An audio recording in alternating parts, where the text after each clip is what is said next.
Hola, muy buenas tardes. Estamos aquí en su programa Psicología, Espiritualidad y Algo Más. El día de hoy es el día 7 del mes de octubre del 2019 y pues estaremos revisando estamos en el mes de la prevención del cáncer, de cáncer de mama, pero vamos a hablar un poquito de cáncer infantil y sobre todo qué hacer, algunas estrategias o qué hacer con estos pacientes tan delicados, ¿no? Por todo lo que a cada uno nos conmueve.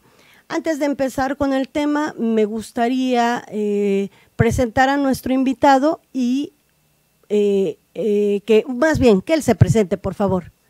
Pues, ¿qué tal? Muy buenas tardes. Mi nombre es Carlos González, soy abogado, tengo formación en tanatología y bueno, pues agradeciendo la invitación de la maestra Isabel para platicar el día de hoy de estas cuestiones del cáncer infantil, que es un tema que nos duele a todos, ¿no? Es un tema complejo de tratar y del que definitivamente necesitamos pues ser educadores, ¿no? Dar a conocer más particularmente hacia la familia, que conozcan y que sepan cómo se tiene que trabajar esta situación dentro del seno familiar, ¿no? Así es. Bueno, pues bienvenidos. Estaremos empezando entonces con los anuncios del día, por favor.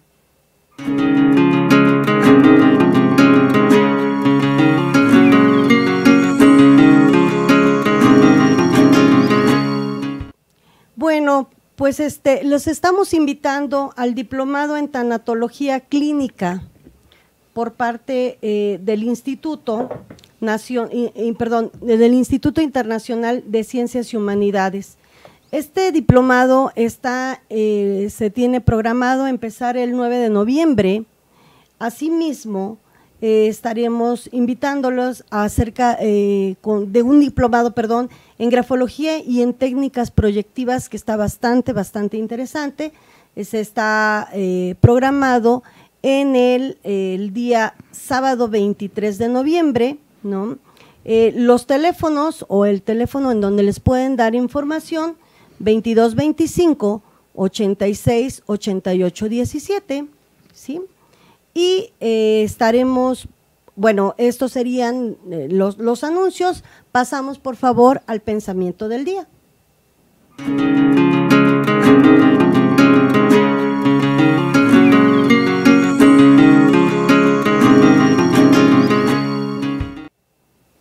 Bien, y el pensamiento del día es: juntos podemos construir un mundo donde el cáncer no signifique más vivir con miedo o sin esperanza.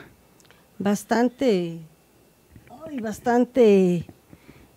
difícil la situación, ¿no? Bueno, fíjense que existen muchas formas, a pesar de que estamos en esta situación de prevención de cáncer de mama. Nos permitimos tocar este tema porque tenemos el cáncer infantil, el día que se conmemora es el 15 de febrero, ¿no? No está de más, debería de ser todos los días. Desafortunadamente, si nos cuesta trabajo o nos impone con un adulto, ¿no? Con una persona adulta, obviamente cuando estamos con niños, que es la parte pues más tierna del ser humano, pues nos impone más, ¿no? Entonces, habitualmente existen muchas formas de querer abordar, y le digo o no le digo, que es algo que siempre me preguntan, ¿no? Cómo planteárselo o cómo decirle o qué hacer ante esta situación, ¿no? No sé si tengas alguna situación en específico. Algo que a mí me llama muchísimo la atención, como bien comenta la maestra Isabel, cuando estamos hablando de cáncer, definitivamente en cuanto se da el diagnóstico, la idea hacia la familia, la idea hacia la persona que padece el cáncer es una cuestión fatalista, ¿no? Sí. De repente, si esta cuestión es dolorosa en adultos, sí de repente nos quiebra mucho más cuando se trata de niños. Y dentro del acompañamiento tanatológico, que generalmente eso se espera que el médico pues pida o recomienda a la familia que esté acompañada por un tanatólogo o por un psicooncólogo, seguramente una de las preguntas que más se plantean los familiares, en este caso, bueno, yo podría mencionar a los padres del niño que tiene cáncer es, de entrada, ¿quién le da el diagnóstico al niño? ¿Es el médico o tendría que ser la familia? Ok, siempre por protocolo es el médico. O sea, ni el psicooncólogo ni el tanatólogo nos metemos en esta parte, ¿no? El responsable aquí siempre va a ser el médico, no nada más con el niño, sino con cualquier paciente con cáncer, ¿no? O con cualquier enfermedad terminal, ¿no? Siempre va a ser. En algunas ocasiones, algunas familias piden que el paciente, ya sea niño o sea adulto, no lo sepan.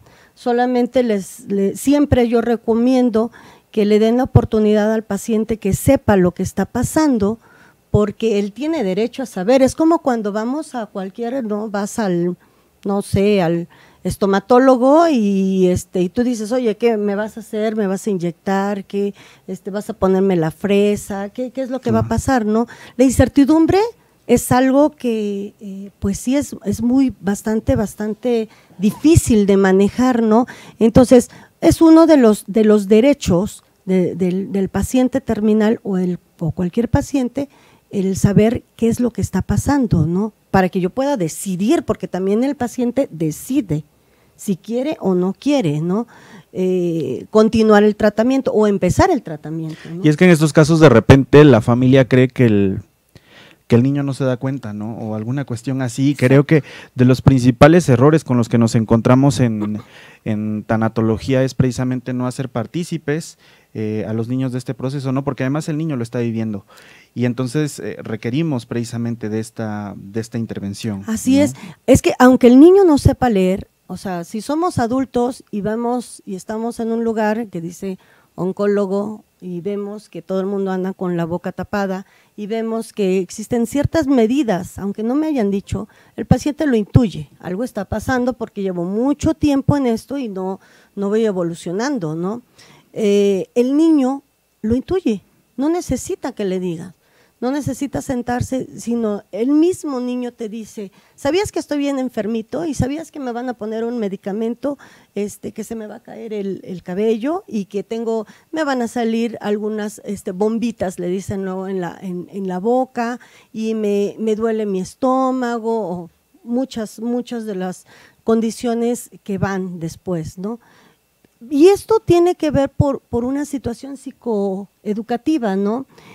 Conforme nosotros tengamos la información o lo que queremos manejar con respecto a mi propia muerte y obviamente cómo se maneja en familia, claro, es lo que yo también le voy a compartir a mi hijo. Entonces, en muchas ocasiones el papá o los papás dicen no queremos porque se va a deprimir, porque no puedo llorar o no puedo, ¿cómo le vamos a hacer? Independientemente de esta situación, créanme que el chico, aunque es muy pequeñito, sabe que algo está pasando y sabe que es algo serio, ¿no? Entonces, hay muchas formas de hablar acerca inclusive de que el chico esté en la estadía en hospital, ¿no? Existen muchas formas y por lo regular el tanatólogo se dedica a hablar de una forma lúdica. ¿Por medio de qué? Por medio de cuentos, por ejemplo, por medio de películas, ¿no? Por medio de alguna situación indirecta, pero bastante clara, ¿no? Claro. Ahora bien, para las personas que no sepan, maestra, por ejemplo, ahorita que yo mencionaba esta cuestión de los psicooncólogos, sí, ¿cuál es el trabajo del psicooncólogo y qué tan conocido es en nuestro país? No creo que sea tan conocido. El psicooncólogo tenemos, bueno, estoy estudiando en este momento la especialidad, tenemos 3 vertientes, tres son los puntos importantes en donde tenemos que intervenir. Nuestra primera situación es que somos agentes psicoeducativos, es decir, tenemos que hablar o entender el padecimiento por si el papá o la familia no entienden qué es lo que está pasando, porque obviamente ante una situación difícil como noticia, escuchas o ves o lo que te imaginas, porque es parte de nuestros mecanismos de defensa, ¿no? Entonces, ¿qué es lo que tenemos que hacer? Tenemos que acercarnos con papá y explicar o decir de qué se trata. En esa explicación, obviamente, tenemos que trabajar acerca de la adherencia del tratamiento. Y la adherencia del tratamiento tiene que ver con la frecuencia, por ejemplo, de los medicamentos, ¿no? Las restricciones que tiene el paciente, es decir, cómo todo tiene que funcionar de una manera exacta para, obviamente, tener una situación mucho más exitosa. Esto, ¿quién lo marca? Lo marca el oncólogo, pero de repente pues el oncólogo tiene un lenguaje bastante técnico, muy muy específico. Ese es nuestro primer punto. Nuestro primer punto es que papás sepan. Segundo punto, que es la parte específica, es este acompañamiento terapéutico que hacemos con el paciente, ¿no? Acerca de la enfermedad o del padecimiento, porque no nada más lo vemos en oncología, también vemos tratamientos situaciones crónico-degenerativas, ¿no? También amputaciones, ¿no? Cualquier otra situación que tiene que ver de alguna manera una forma bastante tajante. Nosotros intervenimos, ¿no? Haciendo o teniendo este acompañamiento terapéutico, conteniendo emocionalmente y liberando cuando creemos que está de una manera más estable. Y nuestro tercer arista es esta situación de acompañamiento también terapéutico, pero ahora al personal médico. Okay. ¿No? Porque el personal médico, la mayoría de la gente decimos, ay, es que son bien fríos, ay, es que no se vinculan. Créanme que la pasan bastante mal, porque ellos han sido entrenados para dar resultados, ¿no? O sea, yo no sé cómo le hagas, pero el resultado es que se mide el éxito de acuerdo a cuántos pacientes pueden sacar de la situación, de la enfermedad, ¿no? Pero no siempre se puede, ¿no? Y en algunas ocasiones es porque, pues bueno, ya pasó mucho tiempo por cualquier situación, ¿no? Entonces, esta es nuestra tercera parte. Ahora bien, maestra, ahorita que comenta esta cuestión del trabajo del tanatólogo o del psicooncólogo, uh-huh, ¿qué tan complejo es dentro de su experiencia profesional, por ejemplo, el trabajo que hace en hospitales, por ejemplo? Porque entiendo entonces que la mayoría, al no estar México preparado para recibir el apoyo de este tipo de profesionistas, al haber incluso personas dentro del área que nunca han escuchado hablar de la tanatología o de la psicooncología, ¿qué tan accesibles en su experiencia profesional se muestran cuando usted tiene que ir a hacer un acompañamiento, por ejemplo, en algún hospital con un niño que tiene cáncer? Cada vez, como siempre en la ciudad, eso es muchísimo más fácil hacerlo, ¿no? De hecho, la tanatóloga viene y saben cada vez más de ti. Nuestro problema empieza a lo mejor en lugares más apartados, okay, ¿no? Todavía no queda claro muy bien cuál es nuestra función. Hace ratito platicando con el licenciado, comentábamos acerca de cuando diagnostican a un paciente en esta fase terminal, sea cual sea, estamos hablando de cáncer, pero puede ser en cualquier tipo de en cualquier tipo de padecimiento, Sí. en automático el médico tratante dice, búscate un tanatólogo. La familia, por lo regular, así como que, ok, si es lo siguiente, ¿qué es lo que tengo que hacer, no? Entonces, muchas veces nos buscan y nos dicen, dime qué es lo que sigue. O sea, no tengo tiempo para trabajar ahí porque casi siempre ya está muy avanzada la situación. En algunas ocasiones, cuando me hacen llamar, ya el paciente ya inclusive ya no está consciente, ¿no? Entonces, no tienen así como que esta parte. ¿Nosotros qué hacemos? El tanatólogo tiene que hacer el trabajo de duelo anticipado ante su propia muerte, ante la muerte del paciente, para quitar que esta situación de estar con tensión, ¿no? Obviamente todos le tenemos miedo a la muerte y le tenemos miedo por esta parte de qué es lo que va a pasar, ¿no? Independientemente de mi orientación o de mi ideología, ¿no? Espiritual, ¿no? Pero en el sentido estricto, todos le tenemos miedo en esta situación. Entonces, nosotros somos los encargados de que la familia trate de vivir los momentos muchísimo más pues apacibles o que estén en una armonía y el mayor confort al paciente. Entonces, realmente eso es, ¿qué llegamos? Me voy a permitir. Sí. Llegamos y prácticamente revisamos o vemos en qué condiciones está el paciente, porque nosotros en eso sí vamos a hacer como un diagnóstico organizacional, por decir algo así, ¿no? Que el paciente esté en una situación cómoda, porque si estamos ya ante un paciente terminal, pues nos vamos a cuidados paliativos. Es decir, no dolor, que no esté solo, que esté atendido, que esté en un lugar cómodo, ¿no? Algunas veces, como comentaba, ya no está consciente, entonces el estarlo cambiando constantemente, el hablar con el cuidador primario, secundario y terciario, ¿no? Porque pues bueno, si solamente hay un cuidador primario, seguramente en algún momento lo que está sintiendo más lo que está viendo y la situación va a explotar. Entonces necesitamos esto cargarlo entre 2 o más personas, sería lo ideal, ¿no? Y el contener también todas las dudas que tiene la demás familia, ¿no? Inclusive los niños, ¿no? Oye, ¿qué es lo que está pasando? ¿Qué es lo que...? No, entonces yo siempre me ofrezco. A mí me gustaría trabajar, hablar con los niños, que necesito que haya una persona adulta, digo de qué es lo que vamos a hablar, ¿no? Y vamos a hablar obviamente de la situación del paciente, ¿no? De lo que está pasando, ¿no? Esos niños de todas las edades van a tener preguntas, muchas preguntas. Mi objetivo va a ser siempre aclarar esas preguntas.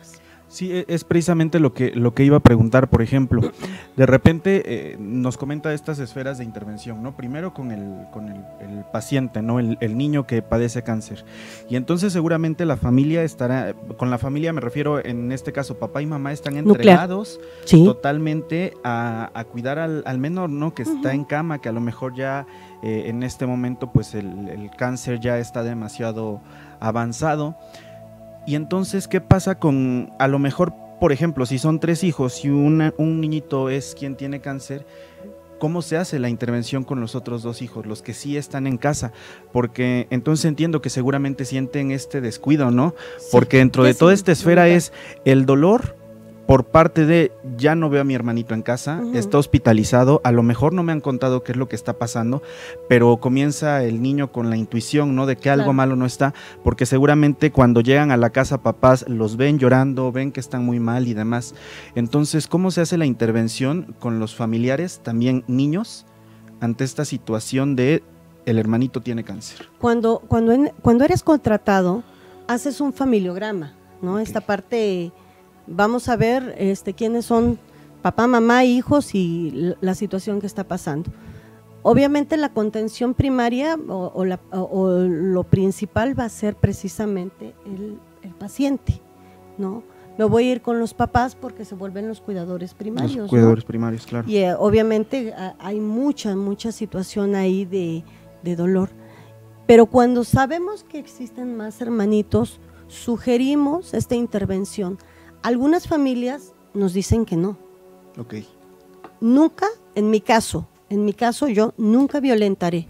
Siempre voy a sugerir que sería bueno que se supiera, porque a final de cuentas todos tendríamos que empezar a tener nuestro duelo anticipado. Claro. En el caso de que sea pues un diagnóstico fatalista, ¿no? O sea, pero esta situación de zozobra que comentas, ¿no? De qué está pasando, los horarios cambiaron, ahora comemos en la casa de mi abuelita, ahora todo el mundo susurra y no sabemos. El niño, los otros niños también tienen derecho a saber, ¿no? ¿Qué es lo que está pasando? En muchas de las ocasiones los papás dicen, no, es que esta situación de protección, créanme que es mucho más benéfico que lo sepan a que no lo sepan, ¿no? Ok, ahora bien, maestra, algo que trabajamos, por ejemplo, mucho en tanatología es esta cuestión de las famosas redes de apoyo, ¿no? Sí. En este caso, si los papás están entonces prácticamente todo el día en el hospital con el paciente, el niñito que tiene cáncer, ¿cuál es el trabajo de las redes de apoyo en el hogar? Habitualmente son los cuidadores, ya sea se le llaman secundarios o terciarios. Las redes de apoyo, el cuidador secundario puede ser a lo mejor la persona, la tía que va y cuida a los niños, ¿no? O que de repente una vez a la semana los saca al parque o platica con ellos, ¿no? Es tan importante, porque el niño sigue siendo niño, ¿no? Es tan importante esta situación que es benéfica totalmente para la salud mental. Y estas otras redes de apoyos, las terciarias, sí, pueden ser las personas que a lo mejor no están cuidando al paciente, al niño o al paciente, pero pueden a lo mejor ir a comprar el súper, llevar a los hijos a la escuela, ¿no? El tío, la abuela, quienes ustedes quieran. Es tan importante esta situación. Y fíjate que habitualmente ante una situación de un diagnóstico terminal, una característica es la agrupación que tiene nuestras familias, okay, ¿no? Y en automático, o sea, llegan a saber y se ponen como muégano, ¿no? Y dicen, yo lo voy a, la tía, por ejemplo, ¿no? Yo lo voy a cuidar, tú vete a casa a descansar, yo lo voy a cuidar. Entonces, todas estas buenas intenciones, qué bueno. El tanatólogo lo que sugiere ahí es que, ¿sabe qué, mami? Lo más seguro es que mami va a querer estar mañana y tarde, mañana y noche, por lo regular más. También los papis, los papis día y noche. Y le pedimos a esas personas que piden, yo te puedo ayudar, que se haga un horario en donde podría estar para que mamá pueda ir a casa, pueda bañarse, ve a sus otros hijos, a lo mejor duerma, ¿no? Porque por lo regular papás no duermen, ¿no? Entonces, solamente es dar un poquito como de orden, ¿no? Y es tan apreciada esta situación, porque inclusive al principio todo el mundo quiere participar, todo el mundo quiere, pero conforme va pasando el tiempo, pues todos tenemos actividades, claro, ¿no? Entonces, solamente es una sugerencia, ¿no? Cuando lleguemos a saber que alguien está enfermo, está en una situación delicada, decirle, o sea, yo puedo de tal a tal hora, y créanme que se lo van a apreciar, lo va a apreciar la familia como no tienen una idea. Sí, por esta cuestión que comentamos de repente del desgaste, ¿no? Para quienes sí hemos tenido familiares en el hospital, de repente sí es el desgaste físico, un desgaste emocional tremendo, ¿no? Muy difícil. Tremendo por esta cuestión, y me llama mucho la atención de lo que usted comenta, del trabajo y el desgaste que tienen los médicos y el personal de enfermería, ¿no? por esta cuestión que a lo mejor no nos ponemos a ver tanto o a girar hacia ese lado. Y creo que al menos para nuestro país tampoco existen tantas políticas de salud emocional hacia el personal de instituciones de la salud, precisamente, Sí, ¿no? claro. Como tanatólogo, ¿cuál es el trabajo que usted podría hacer con los médicos y enfermeras que están conviviendo a diario con el dolor de las personas, ¿no? Trabajarías o tienes que trabajar igual que como cualquier paciente, lo primero, la culpa.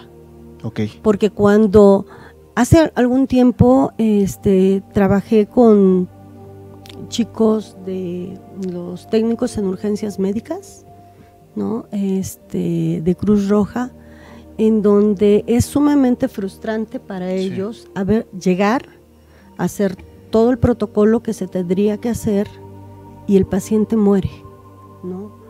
Entonces es frustrante, es doloroso, se piensan, creo que no sirvo para esto, ¿no? Porque están entrenados obviamente para ser exitosos y eso es carga para ellos. Entonces, Sí, claro. Tienes que verlo desde un punto de vista objetivo. En algunas ocasiones, aunque tengas todas las mejores técnicas de respiración, si es tarde, es tarde. Y eso es lo primeritito que tienes que trabajar. Es en cualquier acompañamiento con paciente, ¿no? Diagnosticado, con cualquiera, a lo mejor con niños, y perdón, voy a hacer un paréntesis, a lo mejor con niños no trabajarías culpa, porque un niño no debería de tener culpa, Claro. es niño, ¿no? O sea, algunas veces el niño te podría decir, ay, es que perdí un libro y mi mamá se enojó ese día. Bueno, fue un descuido. ¿Y por qué lo retomo? Porque estamos hablando de niños, ¿no? De pacientes con niños. Habitualmente, pacientes con adultos trabajamos culpa, personal médico trabajamos culpas, los tratamos de ver, a ver, hasta dónde lo hiciste y qué tan comprometido había estado de salud, ¿no? La persona. Porque esa es la situación, como los tienen, como están entrenados para esto, para estar sobre tiempo, ¿no? Cuando no obtienen lo que debería, lo que ellos piensan, pues es frustrante. Sí, claro, checaba apenas algunos datos cuando aplicaban el MASLASH, esta escala de burnout, de síndrome de burnout, Sí. por ejemplo, y veía que los que muestran más esta quema, este síndrome de Es la quema, parte es clínica. precisamente la parte clínica, ¿no? Sí. Llámense médicos, personal de enfermería y psicólogos, ¿no? Entonces, Trabajo social. claro, también, trabajo social, no, que siempre ahí están que llevan presentes. bastantísimo. Y que digo, yo me imagino de repente qué tan complejo debe ser este trabajo de estar viendo el dolor de los niños, ¿no? Y tener que seguir trabajando, Sí. porque algo que el otro día platicaba con un amigo médico es que esta cuestión que usted comenta, de repente tenemos el mito de que entonces son muy duros, o entonces son muy Sí. crueles y demás, pero creo que no, de repente a lo mejor tendemos hasta a satanizarlos, Sí. pero no se nos puede olvidar que pues no se pueden quebrar ahí porque tienen trabajo, ¿no? Y hay Si que estamos seguirle. en esta área de oncología, en hospitales infantiles y demás, tienen que ver a más pacientes, ¿no? Entonces, qué complejo debe ser el trabajo del personal de ahorita que instituciones de salud. sí, ahorita que estabas, comentando el hecho de que todos tenemos, el paciente que está en cama, siendo un niño, siendo una persona grande, tenemos a alguien que nos recuerde que es transferencia, Claro. ¿no? Entonces, el escuchar dolor, el escuchar gritos, que es que más lo encuentras en chicos, ¿no? O sea, te pega mucho. Esta situación, el oírlo, te pega mucho. Entonces, habitualmente, esta transferencia, no se salvan tampoco los médicos, ¿no? Claro. No se salva trabajo social, no se salva enfermería, no se salva técnicos en urgencias médicas, no se salva nadie de ellos, porque a final de cuentas, aunque estudien muchísimo, pues siguen siendo seres humanos. Ese es nuestro primer trabajo, es nuestra primera intervención, escuchar. Muchas veces lo que menos tienen es tiempo de hablar. Sí. Y solamente a veces es escuchar y es decir, y fíjate que lo que pasaba es que tenía los ojos, se parecía a mi sobrino y yo lo vi, que no, eso es lo más difícil, ¿no? Ya.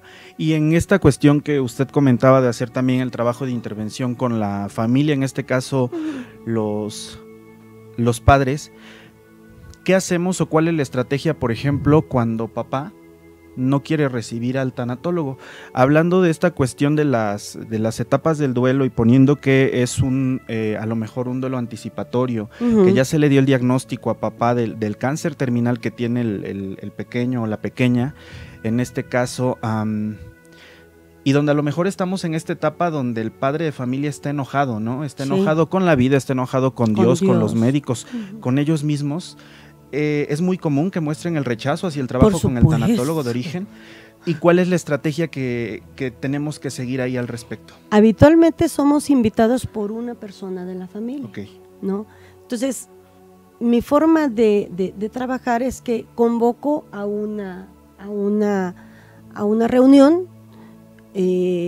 Casi siempre les digo dispongan de 2 horas, nunca me tardo 2 horas, me tardo mucho más, ¿no? Dispongan de 2 horas, voy a estar para todas las dudas de qué se trata, y ahí te vas dando cuenta, ¿no? El que llegó tarde, el que no te voltea a ver, o sea, no es conmigo, es la situación que está pasando, como estabas comentando, ¿no? Está enojado con la situación, ¿no? La persona, tanto que está tan desmoronándose, para nosotros es tan importante como la persona que nos rechaza. La persona que nos rechaza no vamos a estar, es que acéptame, no, tengo que empezar a trabajar con las demás personas y va a llegar un momento en que esta maduración del enojo va a empezar a pasar y se va a dar cuenta que hay cambios en los demás. Y solito se acerca a la persona, casi siempre ha pasado. Empiezan preguntándote dudas, te empiezan a pedir libros, ¿no? Para recomendarse, y esa es la forma en que empezamos a enganchar, ¿no? Entonces, casi siempre yo les digo, en el momento en que te sientas cómodo, estoy a tus órdenes, ¿no? Cuando hacemos la intervención para familia, ¿no? Entonces, pero yo sí sugeriría que lo menos que podemos, o lo menos indicado sería sentarme directamente con él y decirle esto, porque te va a decir, ¿sabes qué? No quiero nada contigo. Y es parte de esta situación de las fases, ¿no? El duelo es un proceso, ya sea anticipado, ¿no? Ya sea un duelo anticipado o sea un duelo ya no está mi familiar. Entonces es todo un proceso y como proceso tiene etapas o tiene fases. Esta es una fase, no es personal, o sea, en muchas ocasiones he llegado a casas y dicen, no quiero ver a la tanatóloga, o sea, córranla. Entonces, bueno, me levanto y me voy, ¿no? O sea, casi siempre trabajo algo, ¿no? Con alguien más de la familia. Pero es parte del duelo, ¿no? No es conmigo. Sí, claro, porque entiendo entonces que se vuelve un tanto más complejo, tomando en cuenta que todos asumimos que por ley natural de vida, papás son los que se tienen que ir primero que los hijos, ¿no? Sí, es exacto. Y de repente es cuando ya tenías a lo mejor pensado un proyecto de vida para tu hijo, ¿no? Ya te hacías como la ilusión de va a hacer esto cuando crezca, etc, etc, etc. Y pues de repente viene esta situación y qué complejo se vuelve, ¿no? Para los padres. Lo que estás comentando casi siempre es una de las primeras cosas que te van a decir el papá, o bueno, los papás. Es que se supone que mi hijo debería de enterrarme. Tiene toda la razón. El problema es que pues, la muerte no tiene palabra de honor, ¿no? Entonces, pues esto hace que sea mucho más difícil o mucho más compleja la situación, ¿no? Si ya de por sí la posible muerte es difícil, el proceso de ver que es doloroso es sumamente difícil, es desgastante para la familia, ¿no? Entonces, esto es algo que, pues bueno, nosotros tenemos ahí que intervenir. Por lo regular, en las primeras etapas, cuando te invitan a trabajar con la familia, muy poco intervenimos, más bien escuchamos. Necesitamos saber cómo es la dinámica de la familia, siempre lo he dicho.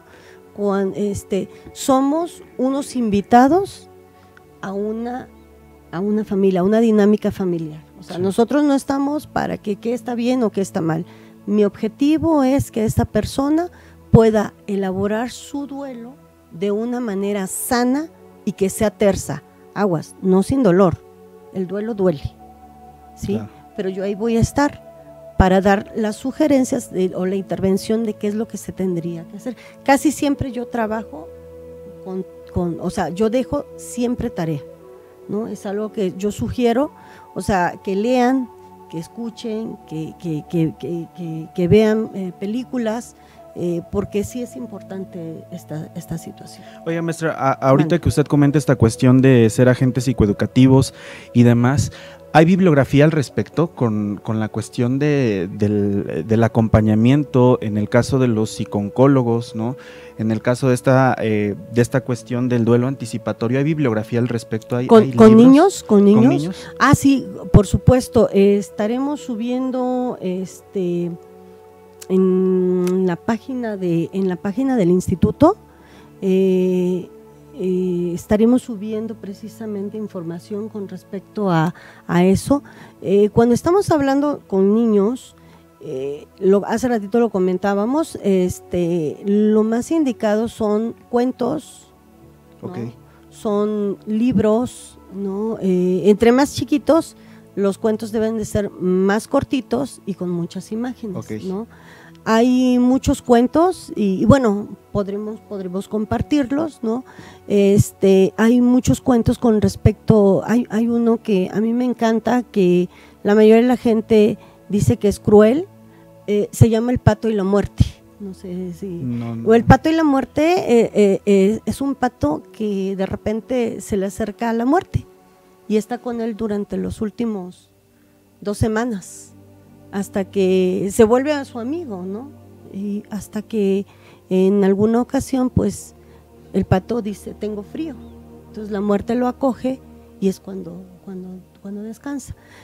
A mí me gusta muchísimo ese cuento y lo veo, difícilmente lloro y lloro. Con ese cuento sí lloro. Aunque creo que a lo mejor sería indicado para…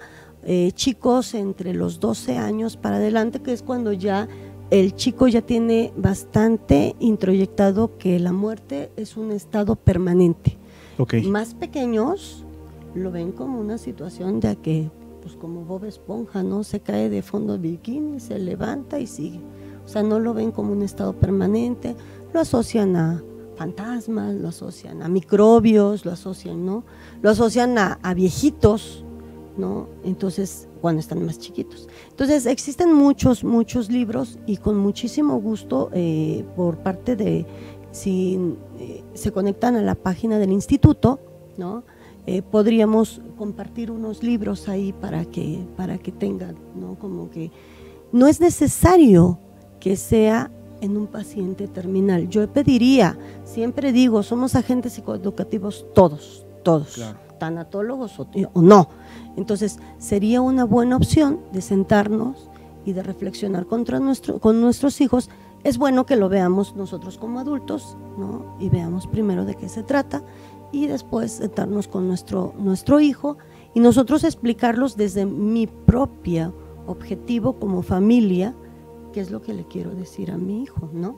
Ok, y fíjese que hace ratito que usted comentaba esta cuestión del dolor, algo que de repente los alumnos me han preguntado mucho es, ¿cuál es la diferencia entre el dolor y el sufrimiento en estos procesos?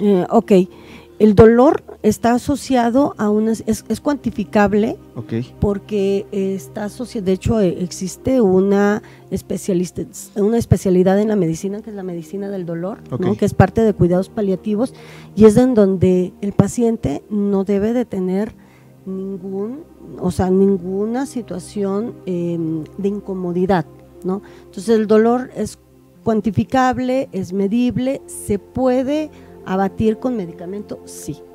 El sufrimiento tiene una connotación mucho más de ser a nivel mental. Okay. Es decir, ya hay un proceso, ya los procesos cognitivos están involucrados, ¿no? Aquí, o sea, me puede pasar que, por ejemplo, un ejemplo muy burdo, tengo 8 años y me van a poner unas carillas, ¿no? Entonces me va a doler. Entonces eso sería el dolor, esta parte física, la molestia, ¿no? El sufrimiento sería que a lo mejor mi hermanita mayor me dice, si no te portas bien, te vamos a llevar a lo de las carillas, ¿no? O si esto, no, y ya te está dando esta cuestión de que dices, ay, me está atormentando, por decir algo así, ¿no? Claro. Ya hay una connotación, porque ya hay una situación ahí de aprendizaje con esta situación, ¿no? Ya, ok. Y esta parte, bueno, ya platicamos cómo entonces es el acercamiento con los padres, cómo es el acercamiento con los hermanitos, cómo es el acercamiento con el pacientito que tiene cáncer. Ok. Habitualmente, hace ratito comentábamos que nuestra primera intervención o nuestra situación es que cuando nosotros entramos con el paciente, muy poco hablamos. El paciente debe de hablar, ¿no? Tenemos que fomentar que el paciente hable y hable y hable, porque también nosotros tenemos que saber con qué material contamos. Okay. Con un niño es muy sencillo en ese sentido, porque el niño, desde el momento en que llegas, el niño te dice, ¿sabes que estoy enfermo? Y sabes que esto, dejen que hable y dejen que vea que él les va a manifestar el sentir de la familia. Y mi mamá, ella no se da cuenta, pero yo sé que está llorando porque me levanto en la noche y oigo sus lloridos, ¿no? Y eso no me gusta, eso me hace sentir mal, eso, ¿no? A lo que hablaba con respecto hace ratito de la culpa, me refiero a eso, okay, ¿no? El escuchar todos estos miedos, todas estas situaciones. A mí no me gusta porque no estamos en casa, porque mis papás no están trabajando, porque tuvieron que vender el coche, ¿no? Entonces, y es por lo que estoy pasando, ¿no? Entonces, siempre tendremos nosotros que bajar esta angustia. Esto lo tenemos que decir a los papás, ¿no? Okay. ¿Cuál es nuestro plan de tratamiento? Esta situación de culpa, ¿no? Y puedes decir, ok, en este momento papás están decidiendo vender el coche, pero no significa que no van a tener otro coche, les va a costar trabajo, pero a todos nos cuesta trabajo las cosas, ¿no? Por ejemplo, que tú estés aquí no es tan importante, no es tan padre, ¿verdad? No, pues no. Entonces, a tus papás les va a costar, pero también a ti te está costando. Sí, o sea, como que todos estamos en esta situación de que sí están perdiendo algo papás, pero por algo que es importante, ¿no? Ya. Y están ustedes trabajando ahí culpa con el niño. Escuchen todo lo que un niño te puede decir, y casi siempre atrás de ese discurso viene estos miedos, ¿no? Entonces, hay un libro también bien bonito donde se llama El cielo es real. Es la historia de un niño, también lo estaremos poniendo en la página, con respecto a un niño que estuvo clínicamente muerto 10 minutos, ¿no? Entonces está bastante bonito en este sentido. A lo mejor les vuelvo a repetir, porque el niño tiene la conceptualización precisamente del cielo de una manera bastante clara, ¿no? Entonces, cuando eso lo llegan a saber los papás, yo por lo regular cuando trabajo con niños trato de que uno de los papás esté para que escuche lo que estoy hablando, porque estamos con menores de edad, ¿no? Entonces, y le digo de qué voy a trabajar o qué es lo que vamos a trabajar. Entonces, para que sepan y para que cuando ustedes se vayan le dejen pues el hilo a papás para que sigan trabajando cuando ustedes no estén, ¿no? Claro, es el trabajo en equipo, ¿no? Así es decir, no es únicamente cuando esté el tanatólogo, sino hay chamba para toda la familia, todos. ¿no? Hay actividades que se tienen que realizar.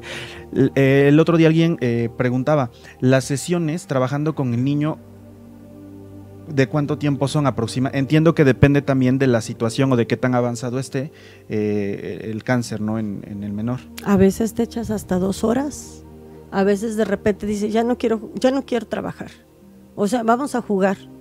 Ese juego es trabajo también, ¿sí? Entonces, en el momento en que tú veas, están pensadas con un niño entre 30 a 40 minutos, okay, porque se supone que son menos, pues son más agotadoras con niños, ¿no? Pero hay niños que, o sea, estamos más tiempo, ¿no? O sea, en el momento en que tú lo veas que ya está cansado o que va a comer o que, ¿no?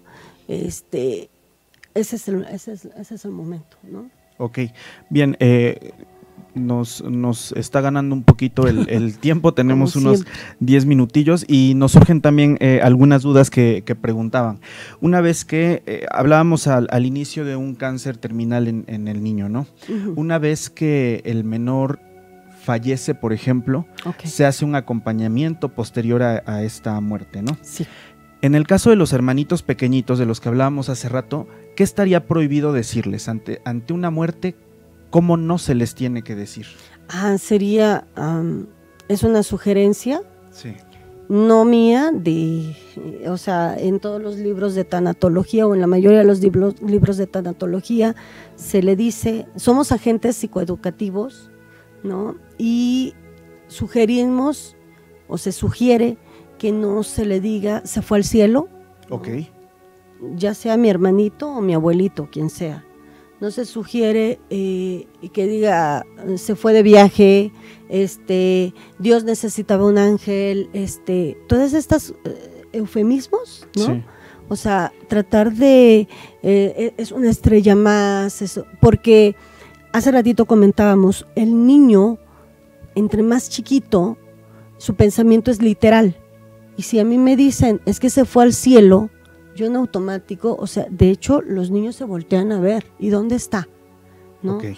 Entonces, estamos creando ahí, o estamos también en ese momento, pues, tapando la situación precisamente de la muerte, ¿no?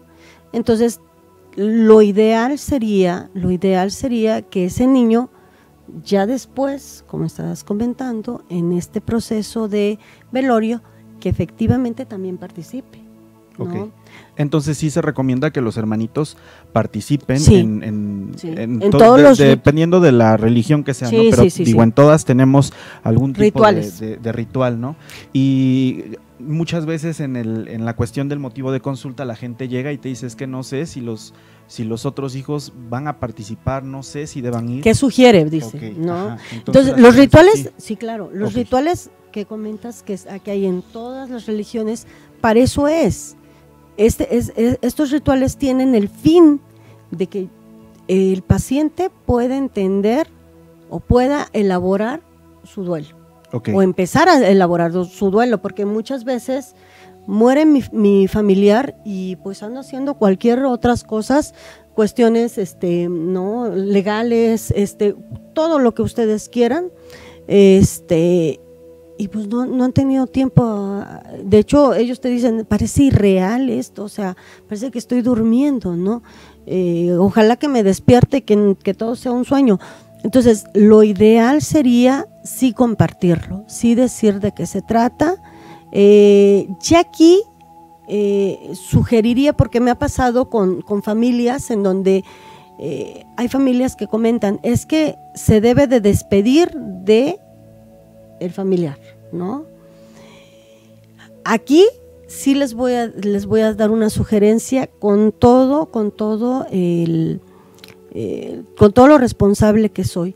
Es muy difícil para un niño entender que el paciente, que la persona que está en una caja o que está a punto de entrar al crematorio, y el tener esta sensación de frialdad es muy difícil. Si para nosotros nos cuesta trabajo como adultos, para un niño más. Esta sugerencia sí la dejaríamos afuera. O sea, a veces ha pasado que hay familias en donde es que se tiene que despedir del abuelito y el niño no quiere. Un niño de 8 o 9 años no quiere, por esta situación que tiene con respecto a la connotación de la muerte, ¿no? Ay, me va a asustar en la noche, aunque haya sido mi abuelito, ¿no? O sea, entonces, ahí sí les diría que trataran, o sea, a menos de que sea una cuestión familiar, que traten de